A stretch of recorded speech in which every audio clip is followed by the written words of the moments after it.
the cold Korean mafia boss who rejected all until he saved a black girl from her husband. A muffled cry echoed from the alley beside the Diamond Club. Shadows moved against brick walls. Hushed threats. Desperate pleas. This is how their story began. Not with gentle introductions or faded meetings, but with fear, with desperation, with a moment that would change everything. Jae-ho Kim stood in the darkness, observing the scene unfold. A man gripping a woman's arm so tightly it had to hurt, his words harsh and threatening. Her face streaked with tears, designer dress torn at the shoulder. But it wasn't her distress that caught Jae-ho's attention. It was her eyes, defiant, burning. A woman being intimidated but whose spirit refused to bend. He shouldn't have cared. The dragon of Gangnam had built his empire on not caring. Had risen from the gutters of Busan to rule Seoul's underworld precisely because he'd learned to silence whatever conscience he might have once possessed. The woman was nothing to him. Another story in a city of millions. Another problem he could easily walk away from. And yet, his feet moved before his mind decided. One moment he was a spectator, the next an intervener.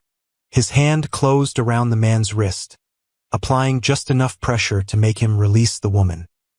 The gun appeared at his side like an extension of his arm, never raised but its presence unmistakable. "I suggest you reconsider your actions," Jae-ho said, his voice the same emotionless tone he used to order coffee or command his empire. The woman gasped, clutching her arm where red marks were already forming. American, black, beautiful despite her distress. A stranger in a country that saw her as perpetually foreign. "Please," she whispered, her voice trembling. "Don't hurt him. Mercy." From the victim, not the aggressor. How unexpected. The man began making excuses, apologies, promises, the pathetic litany of manipulators everywhere. And then words that changed everything. "Han will have your head for this, Kim. You know who I work for. The Han organization. Jae-ho's rivals. The thorn in his side that had been growing more troublesome with each passing year. And this piece of garbage worked for them. Which made the woman. "You're his wife," Jae-ho said, eyes narrowing as he turned to her. She nodded, wiping tears with the back of her hand. "Amara," she said, as if her name was the only part of herself she still owned completely. Jae-ho should have walked away, should have taught the man a quick lesson and disappeared into the neon glow of Gangnam. Instead, he found himself making a decision that would tear his carefully constructed world apart. "You have a choice," he told her, gaze never leaving her face. "Stay with him and continue this life, or come with me and start again." Her eyes widened, disbelief warring with desperate hope. "You don't even know me." "I know enough," Jae-ho replied. He knew the look of someone drowning in a life they never chose. Knew it from his own reflection 20 years ago. She glanced at her husband, at the man who had promised to love her and chosen to control her instead. Then back at Jae-ho, the stranger offering dangerous salvation. "If I come with you, what do you want in return?" "Always a price." There was always a price. "Nothing," Jae-ho said, surprising himself with the truth in the word. "Consider it a business decision. Taking something valuable from the Hans. A lie, but a necessary one. For both of them." Her husband began threatening then. Promises of what would happen when Han found out. How they'd hunt her down. How no one defied the Han organization and lived. Jae-ho signaled to his men who had materialized from the shadows. They restrained her husband with practiced efficiency.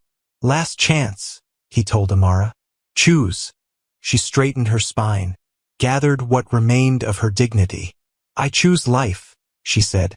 Jae-ho nodded, then instructed his men to release her husband with a warning. Not finished. That would come later when the time was right, when it would hurt Han the most. "Come," he said to Amara, already striding toward the black Bentley waiting at the curb. "We need to move quickly." She followed, clutching the remains of her torn jacket around herself like armor. In the car's interior light, Jae-ho saw the fear in her eyes, the wariness, but also something else. something that mirrored his own carefully hidden wounds. "Where are we going?" she asked as the car pulled away, her voice small but steady. "Somewhere safe," he replied, staring out at the city that had made him a monster and made her a victim. "Somewhere he can't find you." If you're feeling the tension building already, this story is for you. Like and subscribe now for more tales of broken people finding strength in unexpected places. Drop a comment if you've ever witnessed someone choosing a new beginning over a familiar pain. Now let's continue with their journey. The Jade Dragon apartment complex rose 40 stories above Gangnam, a gleaming spire of glass and steel where Jae-ho housed his most trusted lieutenants. His private fortress in a city he controlled through fear and money. The security was unparalleled: facial recognition, fingerprint scanners, armed guards disguised as doormen. The building itself was a testament to his power, to the empire he'd built from nothing but ruthless determination. He placed Amara on the 38th floor, 2 below his own penthouse. Close enough to protect, far enough to maintain the distance he needed. The apartment was one of several he kept furnished but empty, safe houses for emergencies, for visitors who needed discretion, for situations like this one that he couldn't have anticipated but had prepared for nonetheless. "You'll be safe here," he told her as they entered. The apartment was minimalist but luxurious. White leather furniture, glass tables, art pieces selected for investment rather than aesthetic. "No one enters this building without my approval." Amara stood in the center of the living room, looking small and lost among the expensive furnishings. Her arms remained wrapped around herself, less from cold than from the instinctive need to hold herself together. "Why are you doing this?" she asked, her voice stronger now that they were alone. The truth this time. Not some line about business decisions. Jae-ho considered lying. It would be easier, safer. But something about her demanded honesty. "I don't know," he admitted. It was the most truthful thing he'd said in years. "Get some rest. There are clothes in the bedroom. Food in the refrigerator.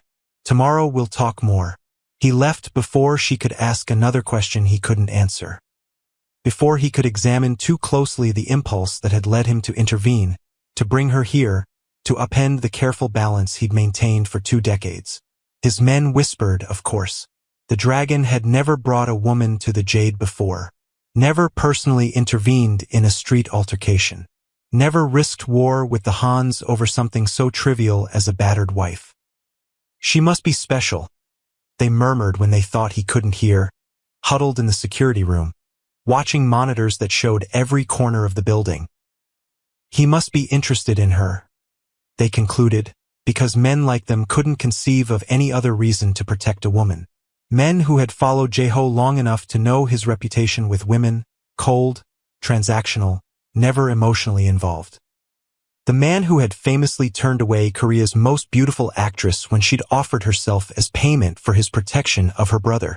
The man who had rejected marriage proposals from daughters of the wealthiest families in Seoul. Jae-ho let them talk, let them wonder.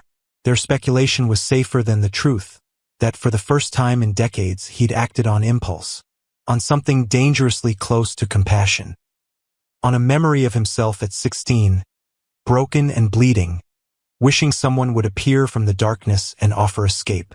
In his penthouse that night, Jae-ho stood at the window, watching Seoul spread before him like a glittering carpet. 20 years he'd spent climbing from the streets to this view.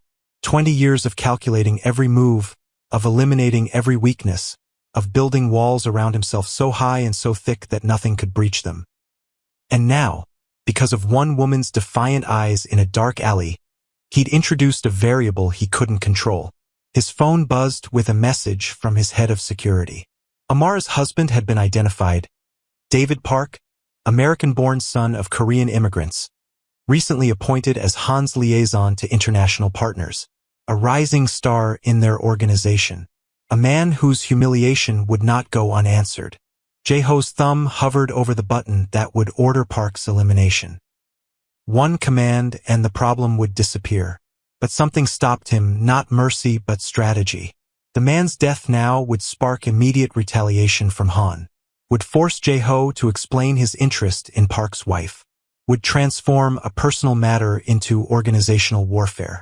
No, better to wait, to gather information, to understand exactly what he was dealing with before making his move. Instead, he sent instructions for complete surveillance on Park. Every movement, every call, every meeting, and doubled the security on the Jade Dragon, with specific attention to the 38th floor. Days passed. Amara remained in the apartment, a ghost behind bulletproof glass. Jae-ho watched her through security feeds, a violation of privacy he justified as necessary protection. Watched as she explored the space that had become both sanctuary and prison. As she stood at the windows for hours, staring out at a city she didn't know. As she slept fitfully on the too large bed, curled tight as if making herself a smaller target. Her bruises faded from purple to yellow to nothing. But the wounds beneath her skin, those remained fresh. Jae-ho recognized the signs. The way she flinched at sudden movements. How she positioned herself with exits in view.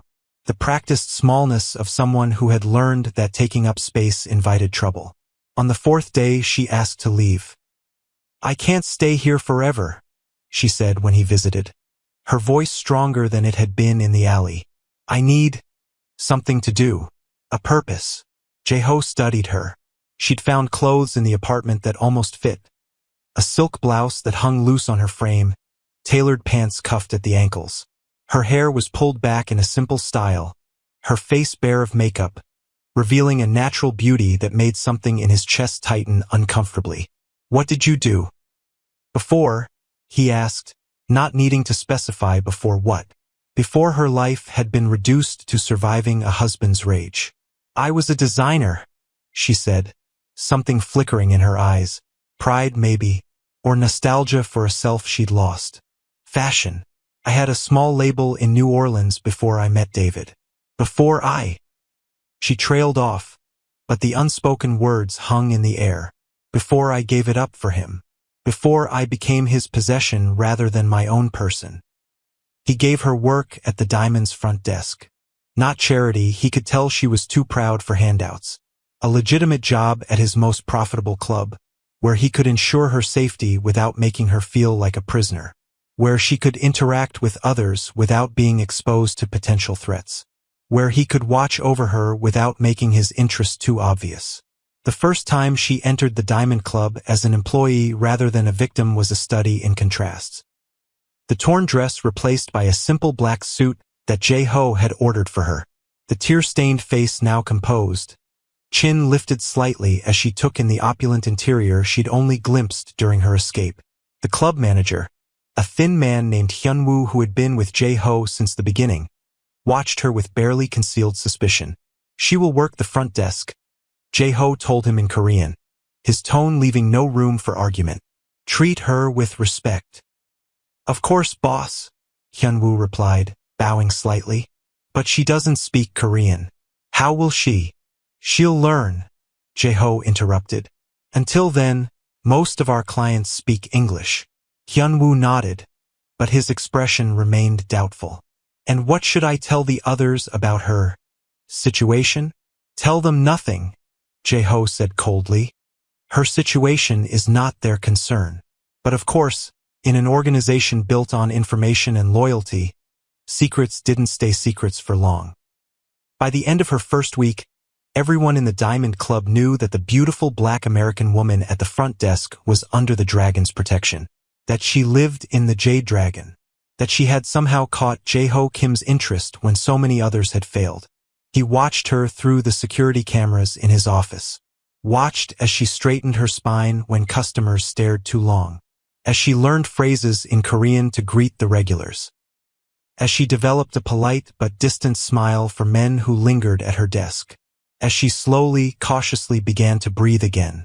Min-jun, Jae-ho's right hand for 15 years, warned him repeatedly. Standing in Jae-ho's office while security feeds showed Amara organizing reservation books at the front desk, Min-jun's concern was palpable. "She could be a spy," he said, his voice low even though they were alone. "The Hans could be using her against us. You're taking an unnecessary risk, brother." Jae-ho dismissed his concerns with a cold stare, one that had silenced far more dangerous men. If Han wanted to plant someone in our organization, he wouldn't choose a woman his lieutenant had publicly mistreated. He's smarter than that. Perhaps that's what they want you to think, Minjun persisted, his loyalty overriding his fear of Jae-ho's displeasure. A calculated move to gain your sympathy, to exploit your... He stopped, perhaps realizing he was approaching dangerous territory. My what? Jae-ho asked, his voice dangerously soft. Minjun hesitated, then bowed slightly. Nothing, boss. I spoke out of turn. But the words hung unspoken between them. My weakness, my blind spot, my heart. The truth was more complicated. Jae-ho had investigated thoroughly, had set his best people to uncovering everything about Amara Jackson, 27, from New Orleans. Fashion design graduate from Parsons who'd met her husband, David Park, during his business trip to the States. Whirlwind romance. Marriage after 6 months. Relocation to Korea with promises of connecting her to Seoul's fashion industry. Then isolation. Control. Escalating cruelty. A familiar pattern to anyone who'd seen it before. Her passport had disappeared shortly after their arrival in Korea. Her bank accounts were in his name. Her phone calls and emails monitored. Classic tactics of an abuser in a foreign country, where the victim had no support system, no understanding of the language or culture, no way to escape. She wasn't a spy. She was a prisoner who'd been offered a key. And Jae-ho, against every instinct he'd cultivated over 20 blood-soaked years, found himself invested in her freedom. The first incident came 3 weeks after her arrival at the Diamond. One of the younger members, Taeyong, cornered her in the supply room. A brash kid, barely 25, trying to prove himself worthy of the organization. Suggested she must have done something to deserve what her husband did. Implied she could earn her keep in other ways than working the front desk. Jae-ho saw it happen on the security feed. Saw Amara's face drain of color. Saw her press herself against the wall, as if trying to disappear into it. Saw Taeyong's smirk, his hand reaching to touch her face. Before the boy's fingers could make contact, Jae-ho was moving. Down the stairs from his office, through the crowded club floor, into the back corridor where supply rooms lined the wall. He didn't run. The dragon of Gangnam never ran. But he moved with purpose, with barely contained fury, with a cold determination that made staff members scatter from his path. When he reached the supply room, Taeyong had Amara backed into a corner, her eyes wide with fear but her chin still lifted defiantly. The boy was speaking in low Korean, assuming she couldn't understand the crude suggestions he was making. Step away from her, Jae-ho said quietly in Korean, his voice carrying more menace than a shout ever could. Taeyong froze, then turned slowly, the color draining from his face as he realized who had spoken. Boss, I know exactly what you were just doing, Jae-ho interrupted, switching to English. Amara, please return to your post. I need to speak with Taeyong privately. She hesitated, her eyes darting between them. Nothing happened. I know, Jae-ho said, more gently than anyone had heard him speak in years. Please, I just need a moment. She nodded, slipping past them both, careful not to touch either man as she left the room. Jae-ho waited until the door closed behind her, then turned his full attention to Taeyong, who was visibly trembling now. Boss, I didn't know she was so important to you, he stammered. I thought she was just what? Jae-ho's voice was soft, curious almost, as if genuinely interested in the answer. Just a woman, Taeyong finished lamely. Just a foreigner. Just a possession, Jae-ho suggested, nodding as if they were having a philosophical discussion. Just a thing to be used and discarded. Is that how you see women, Taeyong? As things? The young man swallowed hard, unsure how to answer. Jae-ho didn't wait for him to figure it out. You have 2 options, he said calmly. You can transfer to our operation in Incheon, the fish processing plant. Far from here, far from the women you clearly don't know how to respect. Or you can leave the organization entirely. Taeyong's eyes widened in horror. The fish plant was where careers went to die. Where those who had failed Jae-ho but weren't worth killing were sent to fade into obscurity. Boss, please. It was just a mistake. It won't happen again. You're right about that, Jae-ho agreed. Because you won't be here. Inchan or nothing, Taeyong. Choose now. Inchan. The young man whispered, defeated. Good choice. Be gone by morning. And Taeyong. Jae-ho stepped closer, his voice dropping to a whisper. If I ever hear that you've disrespected another woman, in any capacity, you'll wish I'd chosen the second option for you today. Are we clear? Taeyong nodded frantically. Yes, boss. Crystal clear. Jae-ho left without another word, returning to his office where he could watch the security feeds. Amara was back at the front desk, her hands steady as she arranged reservation cards, her face composed. But he could see the tension in her shoulders, the slight tremor in her movements when she thought no one was watching. The whispers changed after that. Now they said the dragon had found a new obsession, that the Ice King was finally thawing. That the man who'd rejected every woman who'd ever pursued him had finally found his weakness. Jae-ho ignored them all. He wasn't obsessed. He was curious. It had been so long since anything had surprised him. And Amara, everything about her was unexpected. Like the way she left a cup of coffee outside his office door each morning. Black, no sugar, exactly how he preferred it. She never mentioned it. Never lingered to ensure he found it. Just left it there, a small act of gratitude or perhaps connection, before continuing with her work. He never thanked her, never acknowledged the small kindness, but he found himself waiting for it, found himself disappointed on the one morning it didn't appear. He sent his driver to check on her that day, only to discover she'd fallen ill. A fever, the housekeeper at the Jade Dragon reported. Nothing serious, but enough to keep her in bed. Without thinking, he sent his personal physician. Then food from his favorite restaurant. Then books to keep her occupied. He told himself it was practical. A sick employee couldn't work. But the truth lurked beneath his justifications, unwelcome and persistent. When she returned to work 2 days later, something had changed. The slightest softening around her eyes when she saw him, a ghost of a smile that vanished too quickly. And worst of all, the fragile hope he felt in response. Dangerous, foolish, weakness creeping in where he'd sworn never to allow it. Thank you, she said quietly when he passed her desk that morning. For the doctor. The food. The books. He nodded once, not trusting himself to speak. Not here, not in public, not where his men could see whatever might show on his face. But that evening, as his driver took them both back to the Jade Dragon, the usual silence between them felt different. Charged with unspoken words, with questions neither of them dared to ask. Why did you do it? She finally said, as the city lights blurred past the tinted windows. Send the doctor. The food. You didn't have to. He continued staring straight ahead, his profile sharp against the passing lights. You're under my protection, he said simply. That includes your health. Is that all it is? She pressed, a boldness in her voice that hadn't been there before. Protection? Obligation. Jae-ho turned to look at her then, really look at her.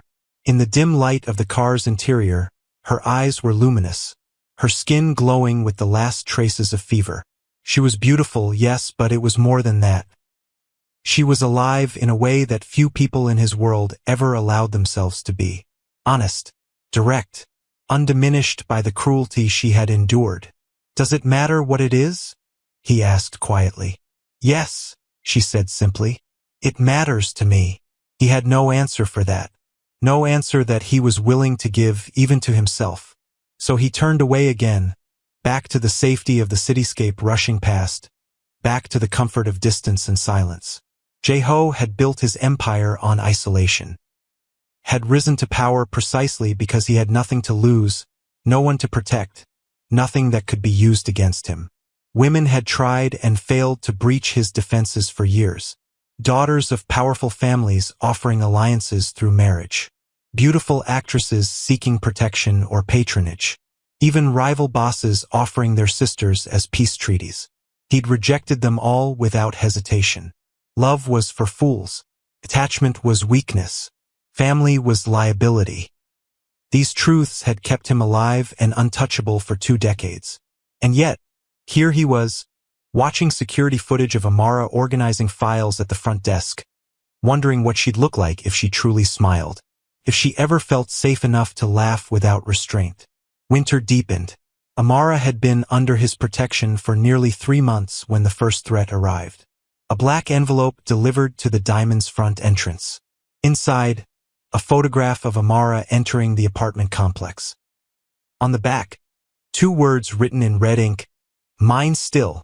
Jae-ho doubled her security without telling her why. Assigned Song-min, his most trusted soldier, as her personal guard. Increased surveillance on known Han territories. But the threats continued. Photographs of Amara shopping, leaving work, even sleeping through her bedroom window. Each one a promise that her husband hadn't forgotten, hadn't forgiven. The anger that filled Jae-ho surprised even him. Cold, calculated strategy, he understood. This was different.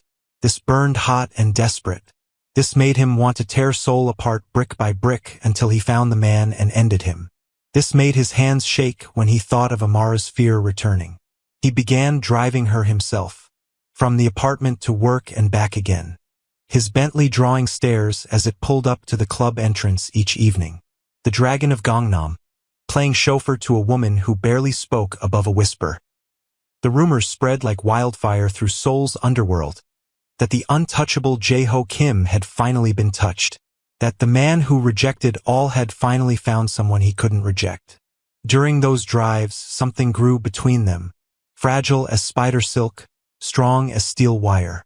She told him about New Orleans, where she'd grown up, about the grandmother who had raised her after her parents died, about studying fashion design, about the small boutique she'd opened with money saved from 3 different jobs, about meeting David at a charity gala, about being swept off her feet by his charm and attention, about how quickly charm had turned to control, then control to intimidation, how she'd followed him to Korea believing his promises of change, only to find herself trapped in a foreign country, her passport missing, her money controlled, her contacts with the outside world severed one by one. "You must think I'm stupid," she said one night, staring out at Seoul's glittering skyline as they sat in traffic. To fall for it, to not see what he was until it was too late. "No," Jae-ho said, his voice uncharacteristically gentle. "I think you're human. I think you wanted to believe in something good." She turned to him then, her eyes searching his face as if seeing him for the first time. "And what do you believe in, Jae-ho Kim?" He had no answer. Had stopped believing in anything but power and survival long ago. But something about her question made him want to find an answer that wouldn't disappoint her. Jae-ho offered little of himself in return for her confidences. His words had always been weapons or walls, never bridges. But sometimes, when the lights of Gangnam streaked across her face, when the intimacy of the car's interior made it feel like they were the only 2 people in Seoul, he found himself speaking of his childhood in the slums, his mother's struggle with addiction, his father's disappearance, the hunger that had driven him to join the street gangs at 14. He told her about the foster home after his mother's overdose, about the beatings, about the night he'd finally fought back and fled to the streets, about being taken in by old Kim, the original dragon of Gangnam, who had seen something in the half-starved 16-year-old with dead eyes and quick hands. "You became a survivor to survive," she said once, her voice so soft he almost missed it. "I became a ghost." The truth of those words haunted him for days, made him see his empire differently, not as a testament to his strength, but as a fortress built by a scared child who had never stopped running. On her birthday, he left a package on her desk. Inside, a set of professional-grade sketching pencils and a leather-bound drawing pad. He hadn't mentioned the gift, hadn't even signed it. But that evening, he found a folded paper on his desk, a sketch of the Seoul skyline as seen from his office. Perfect in every detail, capturing not just the buildings but the feeling of standing above the city, of looking down on a world that had once tried to crush him.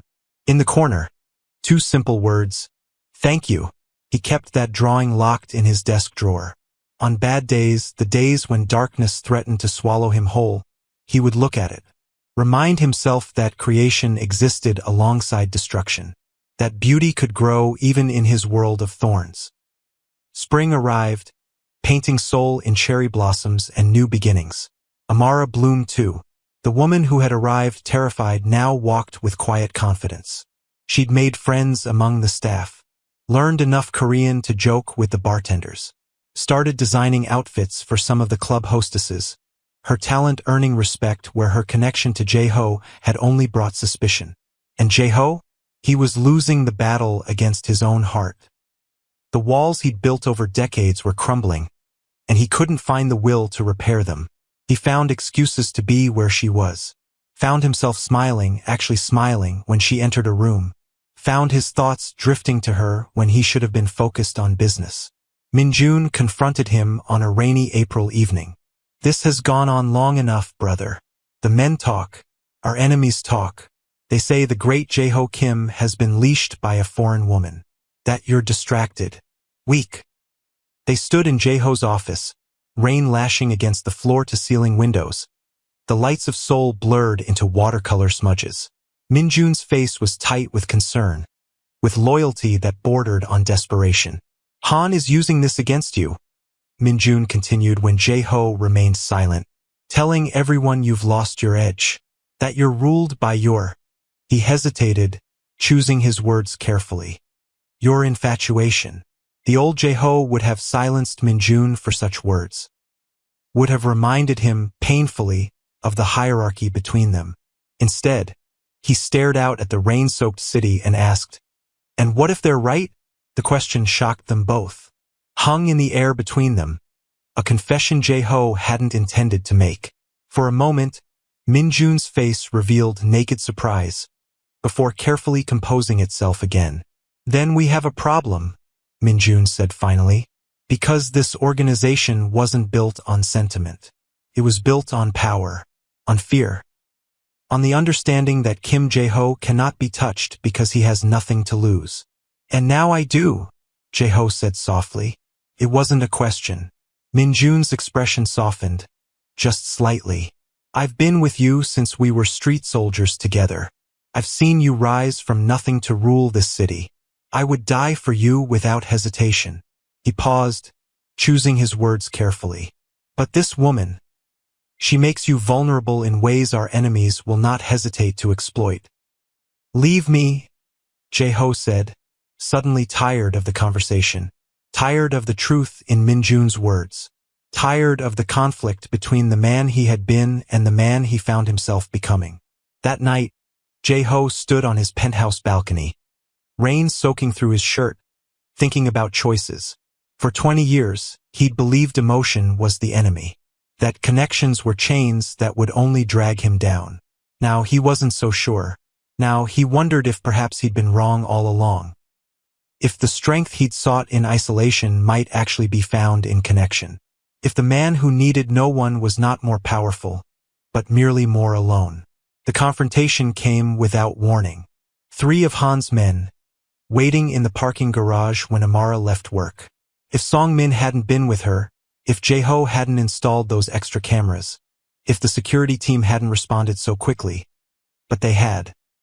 By the time Jae-ho arrived, the situation was under control, and Amara was shaking in Song-min's car, a cut above her eye the only physical damage. The psychological damage was another matter entirely. Her eyes had gone distant, retreated to that place victims go when the world becomes too much to bear. Jae-ho knew that place. He'd lived there for years as a child, had built his entire empire to ensure he never had to return. He knelt beside the open car door, rain plastering his hair to his forehead, and did something he hadn't done since his mother died. He reached out, took her trembling hand in his, held on as if he could anchor her to the present through sheer force of will. "Amara," he said, her name like a prayer on his lips. "Amara, look at me. You're safe. I'm here." When her eyes finally focused on his face, when her fingers tightened around his, something inside Jae-ho broke open. A dam he'd built against all feeling, all weakness, all love, crumbling in an instant. In its place, something new and terrifying and exhilarating rushed in. Something he had no name for, no defense against. He took her to his penthouse that night, not for the reasons his men might have assumed, but because he couldn't bear to let her out of his sight, couldn't trust anyone else to keep her safe, couldn't face the thought of her alone with her fear. She slept in his bed while he kept vigil in a chair by the window, watching the city that had betrayed them. When she woke crying from nightmares, he was there. Awkward, uncertain, but there. When dawn broke over the horizon, painting the room in gold, they sat together in silence, something unspoken growing between them. It was Amara who finally gave it voice. "Why did you save me that night? You didn't know me. I meant nothing to you." The question hung in the air between them, demanding truth after months of careful distance. Jae-ho stared at his hands. Hands that had done so much harm, hands that now ached to comfort rather than hurt. "I saw myself in you," he finally said, the words raw in his throat. "Not as I am now, but as I was then, trapped, afraid, fighting to survive in a world built to destroy you." He told her then what he'd never told anyone, about the foster home after his mother's death. The man who was supposed to protect him but became his tormentor instead. The night Jae-ho had finally fought back, 16 and terrified, leaving the man unconscious in a pool of blood. How he'd run to the streets and promised himself he'd never be vulnerable again. Never trust, never love, never need. "I built this empire so no one could ever hurt me again," he confessed. "Became the person I am so I wouldn't have to fear others like him. And then I saw you in that alley, and suddenly all of it felt empty." The silence that followed was heavy with decades of pain, with possibilities neither of them had dared imagine. Amara moved first, crossed the distance between them, placed her hand against his cheek as if he were something precious rather than something to fear. "We're both still running," she whispered. "Maybe it's time we stopped." The kiss that followed wasn't gentle. Couldn't be, not with the storm of emotions behind it. Years of loneliness, months of longing, the desperate need to feel something, anything beyond the pain they both carried. When they finally broke apart, breathing hard, Jae-ho rested his forehead against hers and whispered words he'd sworn never to say. "I need you." 3 words. 3 words to shatter 20 years of solitude. The organization erupted when word spread. Some approved the boss was human after all. Some feared change. What would this mean for business? And some plotted surely a lovesick Jae-ho would be easier to overthrow. Min-jun's betrayal cut deepest. His lieutenant, his brother in all but blood, the man who'd fought beside him for 15 years. "You've lost your edge," Min-jun accused during a private meeting in Jae-ho's office, tension crackling between them like electricity. "This woman has made you soft. The Hans are laughing at us. Our own people are questioning your leadership." "Let them question," Jae-ho replied, a new certainty in his voice. "Let them laugh. For the first time in my life, I'm not just surviving, Min-jun. I'm living." The ultimatum came 3 days later. A message delivered by the organization's elders. 7 men who had watched Jae-ho rise from street soldier to leader, who had backed him when old Kim died, who had profited from his cold efficiency for 2 decades. Choose Amara or the empire he'd built. There was no room in their world for divided loyalties. No place for a leader whose heart belonged to an outsider, especially one connected to their enemies. Jae-ho had faced challenges many times without flinching, had made difficult decisions without remorse, had built his reputation on ruthless decisiveness. But this choice paralyzed him. The empire was his identity, his safety, his life's work. Amara was his redemption, his future, his chance at something more than power and fear. He didn't tell her about the ultimatum, didn't burden her with the weight of his decision. Instead, he took her to a small restaurant in Insadong where no one knew his name, watched her laugh at her own attempts to use chopsticks. Listened to her dreams of opening her own design studio someday. For one perfect evening, they were just a man and a woman, sharing a meal, sharing a future that might never exist. That night, holding her as she slept, Jae-ho made his decision. By morning, he had set things in motion. Accounts transferred, properties secured, escape routes planned. He would walk away from everything, the power, the respect, the empire he'd built from nothing. He would choose her, choose love over fear, choose healing over power. But her husband found them first. The confrontation came at dawn. 20 of Han's men, led by Amara's husband himself. They'd had help from inside. Min-jun's final betrayal, delivering building schematics, security codes, patrol schedules. They came with determination and hatred, came for revenge, came to reclaim what they believed was theirs. The security team transformed the pristine penthouse into a stronghold. Through it all, Jae-ho remained calm and focused. With Amara safely hidden in a panic room he'd installed years ago, with everything to lose, when he finally faced her husband, this man who had treated her like property, who had marked her soul with fear, Jae-ho didn't see a rival. He saw himself as he might have become. A man so consumed by control he'd destroyed the only thing worth protecting. "She's mine," Park said, tension radiating from every line of his body as they stood in Jae-ho's office, the battle raging outside the door. "She'll always be mine. Everything she is, I created." "She belongs to herself," Jae-ho replied, his voice steady even as adrenaline coursed through him. "Something neither of us deserved to learn." The confrontation that followed wasn't what anyone expected. It came from behind Park, from Amara herself. Her voice steady as she stepped forward, no longer hiding, no longer afraid. She had escaped the panic room, had made her way through the chaos, had found her way to this final confrontation as if drawn by invisible threads. "I don't belong to either of you," she said, looking her husband in the eye for the first time since that night in the alley. "I choose my own path now." Park stared, disbelief etched across his face. You wouldn't even exist without me," he said, his voice rising with desperate anger. "I made you. I brought you here. I gave you everything." Amara stepped forward, standing shoulder to shoulder with Jae-ho. "I existed before you. I survived you, and I'll thrive without you." The aftermath was complicated. Park was arrested not for his treatment of Amara, but for his involvement with the Han's illegal operations. Evidence Jae-ho had been gathering for months, delivered anonymously to authorities who had been paid to look the other way until now. The Han organization reeled from the blow, their international connections severed with Park's arrest, their operations under scrutiny from law enforcement suddenly emboldened to move against them. Through it all, Jae-ho waited for the organization's response. Waited to be cast out for choosing a woman over loyalty, for the coup that Min-jun had surely planned, for the fall that seemed inevitable. It was Song-min who came to him 3 days later. Song-min who had protected Amara all these months, who had seen what others hadn't, that Jae-ho hadn't grown weaker through love, but stronger, more focused, more.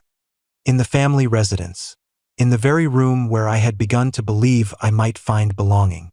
I wasn't meant to witness it, wasn't meant to hear the ugly truths laid bare.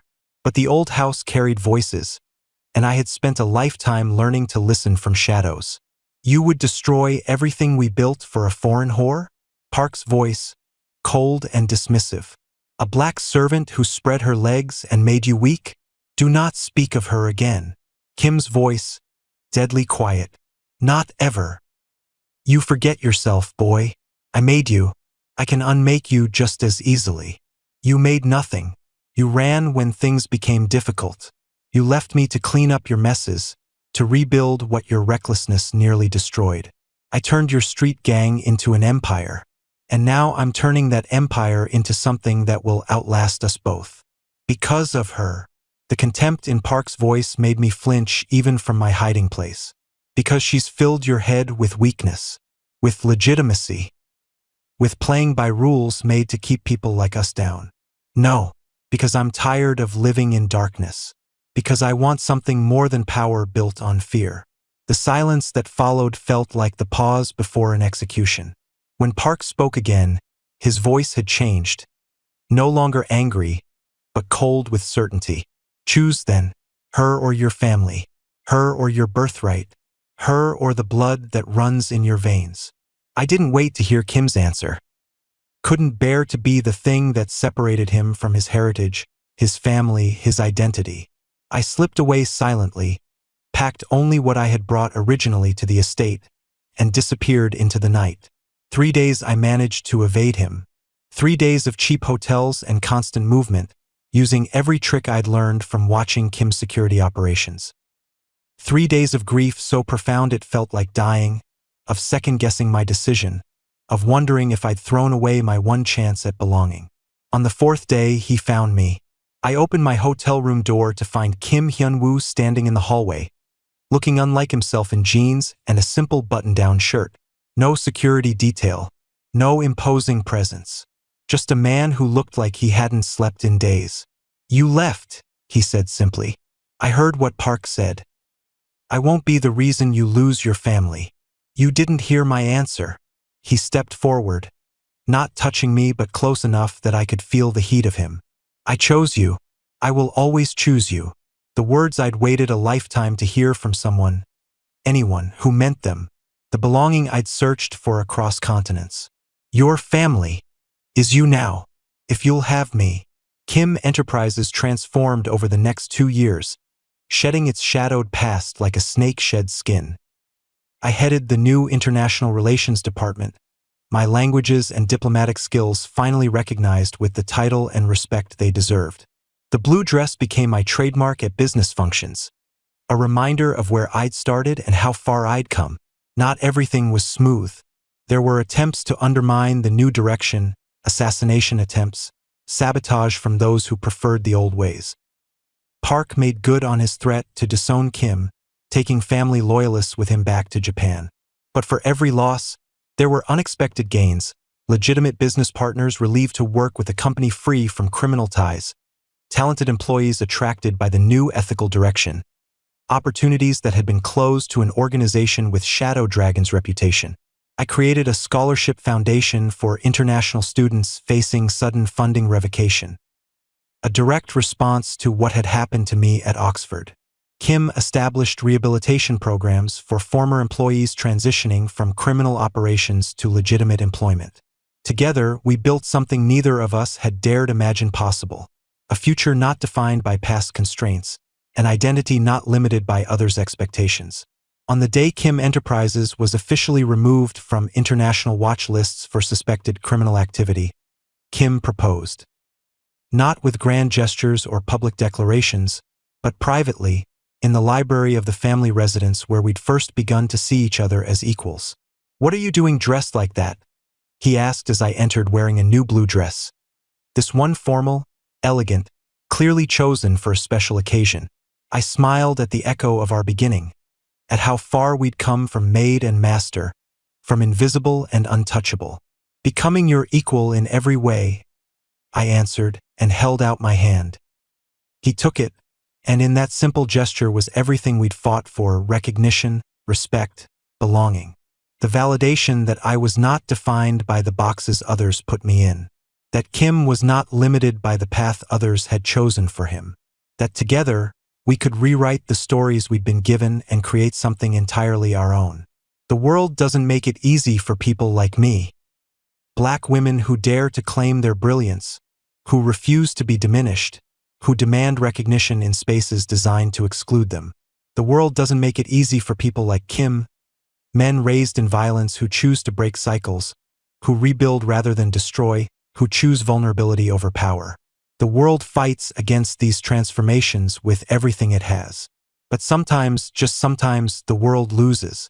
Sometimes blue dresses win against gray uniforms. Sometimes the question, "What are you doing dressed like that?" becomes not an accusation but an invitation to revolution. Be brave enough to wear your blue today. Sometimes the answer changes everything.